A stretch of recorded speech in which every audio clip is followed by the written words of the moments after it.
Сааржиг саланда манайх чинь шалтгааны нэг сайн судлах хэрэгтэй байна. Сая бол Нинугийн ярьдаг сонинд үзэгдэл болсон.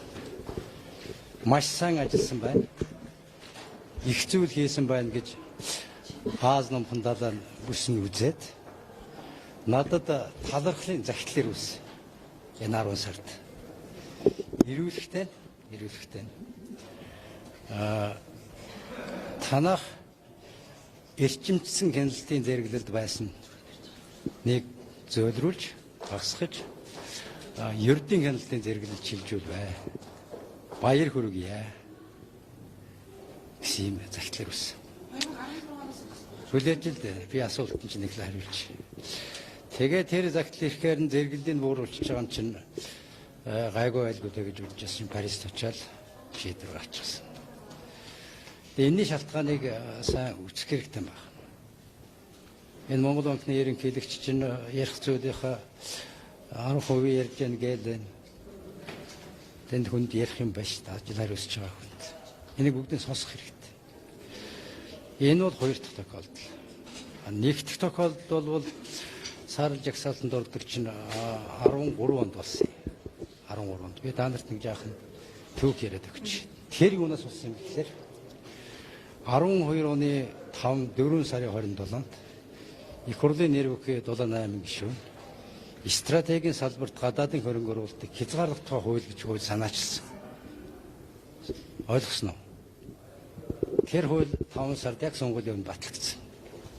Уул уурхайн салбарт, банк санхүүгийн салбарт, хэвлэл мэдээллийн салбарт гадаадын хөрөнгө оруулалтыг хязгаарлана гэсэн хууль гарсан. Энэ хуульд гадных маш их дург өгсөн. Энэ чинь бол ерөнхийдөө бол тэр зах зээлийн эдийн засаг, хэвийн эдийн засгийн харилцаа байхгүй болгосон хууль гэж үзсэн. Энэ хууль хэрэгжиж явах үед гарч эхлэх үед чинь эдийн засаг 17% өсөлттэй байсан. Банк санхүүгийн хүндрэл байгаагүй 3 тэрбум долларын хөрөнгөтэй байсан. Тэгээ сонгуульд явагдаад засгийн газар гарч ирээд цаашаа явсан чинь хөрөнгөний хомсдол гарч ирсэн. Гадаадын хөрөнгө оруулагч тасрах хэмжээгээр гадагшаа гарч ирсэн. Энэ хуулиас болж ойлгож байна уу? 450-аараа жилд гарчаасан. Ингээд 13 онд саарл жагсаалтанд орсон. 13 онд. 12 онд биш шүү. Тэгээ 13 онд саарл жагсаалтанд орсны дараа 13 оны 8 сард ээлж тус хуралдаад эдийн засгийн хүндрэлийг даван туулах асуудал яригдж эхэлсэн. Тэр үед тэр 2012 оны хууль бодлон тараад байсан учраас хүчинг болгосон. 13 оны 10 сарын 3-ны өдөр тэр хуулийг хүчинг болгосон. Яг зөрүүлээд 13 оны 10 сард саарл жагсаалтаас гаргасан. Энэ саарл жагсаалт гэдэг чинь бол зүгээр нэг 5-10 цаас мөнгө төгрөгний хууль гэнэлтийн байгууллага асуудал биш. Энэ ус гадаадын хөрөнгө оруулалтад, ерөн хөрөнгө оруулалтад дотоодын бизнестэй хэр зөв хандж яана вэ гэдэг асуултын хариулт энэ. Би маш тодорхой юм хэллээ шүү. Тийм учраас одоо энэ Монгол банкны ерөнхийлөгч санхүүгийн хорооны дарга энтрийн үгийг сонсох хэрэгтэй. Энэ юунаас болоод байгаа юм гэж. Энэ сая нэг ил гарч яригдаад байгаа юм чинь болвол өнгөн талын асуудал. Цаад тал нь бол Монгол энэ сонгож авсан эдийн засгийн юунда байр суурин дээр хэвээрээ байна уу гэдэгт л үнэлэг өгöd байгаа асуудал. Энийг л би одоохондоо гэдэг. Манайх бол яадаг тэр санхүүгийн зохицуулах хороо элдв байгууллагуудаас орсон тийм ажлын хэсэг байдаг юм. Миний ахсан. Тэр ажлын хэсэг үндэсний зөвлөл гэж байна. Тэр ажлын хэсэг ажиллаа хийсэн.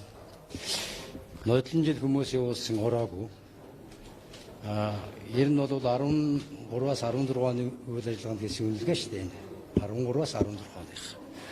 17 онд үнэлгээ хийгдээд тэр үед бол 40 заалтаас чинь 35 нь биелээгүй байна. Нэг ангиллын, нөгөө ангиллын 11-аас 2-аас бусд нь биелээгүй байна гэдэг үнэлгээ хийж ирсэн. Ажилласаар байгаад энэ жил 40-ыг бүгдээринг нь биелүүлээд тэр хэрэгжүүлэх юм гэж нэг юм байгаа. 11 зорилттой. Тэрнээс 4 сайн биш байна гэсэн дүгнэлт гарсан. 4. Ийм л зүйл наадах чинь. Өөрөөр хэлбэл ийм дүгнэлт хийгээд тэгээд та нар сайжилсан байна. Хяналтыг чинь зөвлөрүүлээ гэчихэд бариста аваачаад тэр жагсаалт гэдэг юмд нэрийг оруулчихсан. Тэгэхдээ хязгаарлалтын ямар нэг арга хэмжээ аваагүй. Энэний шалтгаан болвол би тэр үгүйсэн. Сунгаж авсан замдаа та нар үнж бачиж гэнэгүй гэж Монгол улсад өгч байгаа сануулгаа. Энэ ердийн зүйл биш шүү. Одоо басан. Хууль зүйн яамтай холбож яриад байгаа нь тэр хоёр зүйл байгаа. Нэгдүгээрт хөрөнгө хураах ажил хийхгүй байна гэж ярьдаг. Тэр бол хууль зүйн яамны хийдэг ажил биш шүү дээ. Энд чинь хүн хэрэггээсэн болвол авилгатай тэмцгийн шалгаад прокурор гинэ шүүхээр шийдчихэж хөрөнгөний хураадаг хөлтэй манайх. Энэ бол засгийн газар огт оролцдоггүй ажил. Хоёрдугаарт нь хөрөнгө хураагагүй гэж. Хөрөнгө хураагагүй гэхлээр дахиад шүүхээр ордог хэрэг шүү дээ. Хүний хөрөнгөний чинь шүүхээр орж иж гэм буруу нотлогдож хүний шийдэгчж хөрөнгө хураадаг болохоос биш. Дуранд хөрсөн өдрөө хураачдаг биш шүү дээ. Энэ бол наад талын асуудал шүү. Тэвлийнхэн энэ асуудалд их болгоомжтой хандхаастай би Монгол хүний хувьд хэлж байна. Наадах чинь зүгээр нэг асуудал биш. Сайн ажилласан гэсэн нь оруулчихсан. Одоо тэр баяр сайхны ярих гэдэг байгаа үлдсэн 90% сонсох хэрэгтэй. Авилга арга тушаалаа. Аюун тавилга тооцоод асуудал шийдэх юм уу? Ерөнхий бодлого том өөрчлөлт эргэж харахгүй болохгүй юмнууд байгаа. Энэ хүний хөрөнгөнд халддаг, гадаадын хөрөнгө оруулалтыг хэсэн богдуулдаг, дуртай үед очиж хүч хэрглэж үйлдэл хийдэг гэх мэт ийм юмнуудад болгоомжлох юмнууд байх. Би тэгтээ энийг бол даанад одоохондоо хэлэхгүй. Энэ болгоомжлыг би баян хэлж ирсэн. Энэ ийм буруу үйлдэлүүд хийгдэт байна шүү. Энэ гадаадын хөрөнгө оруулалт, дотоодын хөрөнгө оруулалт ялгаагүй. Энэ чөлөө зах зээлийн эдийн засгийн харилцааныхаа зарчмыг барьж авч чадах юм уу гэдэг асуудалд өнөөдөр хариулт өгөх гэдэг шүү дээ. Одоо болсон. Тушаал мөнгө угаахтай холбоотой гэмт хэрэг шийдэгдэхгүй байгаа учраас сар жагсаалтанд орох гол нөлөөлөл болж байна гэж яриад байгаа шүү. Энийг та хууль зүйн сайд тэр чинь тэр нөгөө хөрөнгө хураах ял хэрэглэхгүй байна гэдэг чинь тэр л дээ. Тэр хоёр зүйл шүү дээ. Нэгдүгээр мөнгө угаахтай тэмцэх хэрэг шалгахгүй байна гэдэг. Тэр чинь бол нөгөө авилгатай тэмцэх тэр наваахан хэрэгүүд явагдаад байна да. Тэр л байхгүй. Дараа нь хөрөнгө хураахгүй байна гэдэг байгаа. Тэрийг хариуцдаг газрууд нь бол харамсалтай нь бий биш. Би өөрөөсөө холдуулж байгаа юм биш. Би чинь тэр ажиллагаанд оролцвол өөрөө хэрэг тавьдаг л хуультай байдаг шүү дээ. Гэхдээ би дахиад хэлье. Энэ бол өнгөн таадын асуудал. Би та нарт маш тодорхой юм дээр 12 онтой холбогдуулж ярьлаа да. Ярва. Шууд тэр хууль гаргаад зөрүүлэл цаар жагсаалт тур хийсэн. Нэгдүгээр хуулийн гаргасан, хоёрдугаарт тэр шин засгийн газар гарч ирчихэд гадаадын хөрөнгө оруулалт ирсэн. Энэ хуулиас тэр хуулиас нь гар явчихсан шүү дээ. Жил 450 гадаадын хөрөнгө оруулалт ажих хүн нэгж гарсаар байгаа л тэгээд эдийн засаг унаад ирэхлээр нь 13 онд чинь 8 сард ээлж тусч уулган хуралдуулъя гэж бөөн тэмцэл болж хуралдаад тэгээд тэр стратегийн хөрөнгө оруулалтын хуулийг хүчгүй болгосон юм байхгүй. 10 сарын 3 өдөр би тодорхой өдөртэй гэлж шүү. Тэрэн дотор чинь гол 3 салбарт бол ирнэ үндсэн зарчмаас ухарч гисэн. Эрдэс соёлын салбар гэж. Тэр 12 оны хуулийг би ярьж шít. Хоёрдугаарт хэвлэлийг тэр хуулиар хязгаарлалтанд оруулчихсан. Хэвлэл мэдээллийн хэрэгсэлгээд. Гуравдугаарт банк санхүү гэдэг. Чөлөө зах зээл ардчилсан нийгмийн тогтолцоог авч явдаг 3 амин чухал салбар дээр нь хязгаарлалт тавихлаар зөөрүүлээ заарлаж явуулсан. Энэ бол хинч маргашгүй төг. Тэгээд 13 оны 10 сард тэр хуулиа гаргасны дараа 14 онд зүгээр л жагсаалтсан гаргачихсан. Тэгээд сэтгүүлчдийг тагын чагнаас асуудал ярилцж байгаа шүү дээ. Ямар сэтгүүл тагнаж чагнаагүй наадах чинь бүгд худлаа. Хэрвээ таган жагнажсан гэж үзэж байгаа бол хэн гэдэг хэвлэл мэдээллийн хэрэгслийг тагнасан цагтаа гэх. Хэн гэдэг сэтгүүлчийг тагнасан. Хэн гэдэг сайд сониг тагнасан гэдгээ тэр юм ярьж байгаа хүмүүс нь гаргаж ил тавих хэрэгтэй. Би тагнуулаагүй учраас, цагдаа тагнаагүй учраас надад хэлэх үг байхгүй. Тэгэхээр банга орны дарга гэж. Тэр хүнээс очиж асуу. Тэр хүнээс очиж асуу. Надад 30 жилийн янз бүрийн байдлаар амьдрахтаа нэг сэтгүүлчтэй шүүгдэг гэсэн байхгүй. Би зөндөөд бичвэд. Би зүрхийн нүх хурцгүй гэж хэлж суугаад байгаа.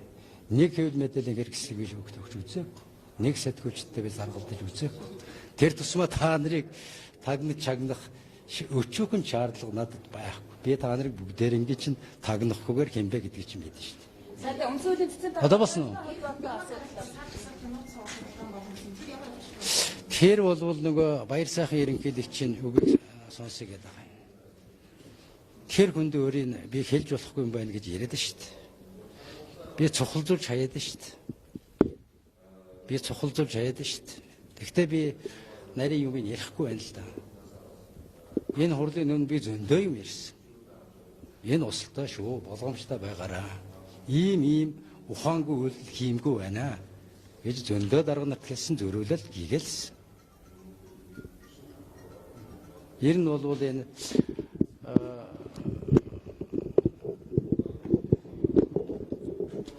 сонгож авсан замдаа үнж байж чадахгүй гэдэг чинь бол асуудал болчиход шүү дээ. Мөмс одоо бид нар хаашаа явах? 90 онд энэ чөлөө зах зээл эдийн засгийн чөлөө тарилцын арчилсан нийгэм гэдгийг чи сонгож авсан. Одоо тэрийгээр явах юм уу юу? Буцаагаад нөгөө хаалттай нийгэмдээ явах юм уу гэдэг. Ийм юм бол яваад шүү дээ. Одоо сайдаа цэцэн дарга. За би та нар шүү дээ. Би та нарт ганцхан юм хүсье. Тэртээ тэргүй асуудал үүсээд тэргүй нэг нөхцөл байдал маш хүнд байна. Өгшөө их нь байна. Өр хөөгт нь байна. Тэр улсынхаа асуудлыг тэр яаж асуудлаа нэг дэше болох гэд хараа сууж энийг битгээд эвэргээд байна. Тэр Монголын талаас ямар одоо Эчин сайдын яамных нь ажиллаж байгаа байх тэр өмгөөлөгч авсан гэж дууссан. Одоо харъя ямар асуудал болох юм байна. Тэгээ жаахан нэг Монгол хүн гэдэг талаас нь хүнлэг талаас нь хэвлэл мэдээлэл бол хэтэрхийх дэвэргэж шүү дээ. Буруу юм гэсэн байхыг үгүйс. Тэгээд буруу юм хийгээд тэр айлын ус яваа яаж байгаа бол хууль номоор ажиллаж байгаа бол тэрийг нь хараад хүлээгээд байж байгаа. Өөрөдөө яах вэ? Гадаад байрлалсан ч гэдэг юм хүмүүс юм хувцас өрөөр одоо ингээд ажиг талтай Монгол улс асуудал хийжсэн зөв юм байна. Энэ чинь ийм аа. Ер нь бол энэ Монгол улсын хэл гэдэг, альва улсын хэл гэдэг юм чинь болвол бүрэн эрхэд тусгаар тогтнолын баталгаа нь ганцхан хууль байдаг. Тэр бол байцаа шийдэх хууль байдаг. Тэр байцаа шийдэх хуулиар Монгол улсын хэлийг заагаад өгчихсөн байдаг. Монголын хуулийн байгууллага бол зөвхөн Монголын нутагтаар үйл ажиллагаа явуулна. Бусд нь өөрийнхөө нутагтаар. Манай хуулийн байгууллага хүний нутагт орж хүчирхийллийн байцаа шийдэх ажиллагаа явуулж огт болдог. Тэгвэл тэр улсын тусгаар тогтсон байдал алдагдсан гэж үздэг. Ялгаагүй хайлаас нэг хүн хуулийн ажилд орж ирээд өөрийнхөө хүнийг баримтлаад эхлэх юм бол энэ бол Монгол улсын тусгаар тогтсон бүрээрэхт юм халдж байгаа хэрэг. Яг энэ тайлбар.